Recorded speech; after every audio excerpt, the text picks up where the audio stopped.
Welcome to the Slop Farm. Enjoy the video. In this video, I will explain how to make sugar cookies without butter. We'll dive right into understanding the best alternatives for butter in your sugar cookie recipes.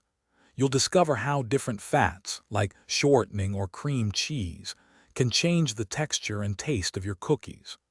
We'll also cover the proper amounts to use for a successful swap, ensuring your cookies are delicious every time. When using shortening, you'll notice your cookies are often softer and have a lovely chewiness, plus they tend to spread less during baking. For margarine, a simple 1-to-1 substitution works well.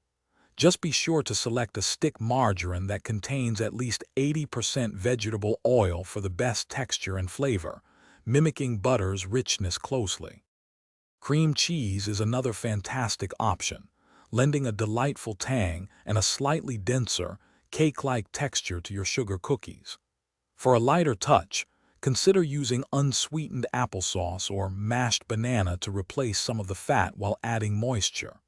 If using vegetable oil, remember it can make your cookies flatter and crispier, so adjust your expectations accordingly.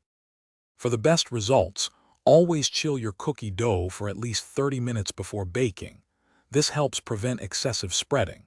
If your butter substitute adds more liquid, you might need to add an extra tablespoon or two of flour.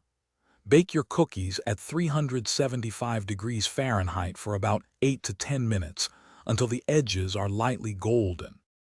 Thanks for watching. Consider subscribing if we helped you today.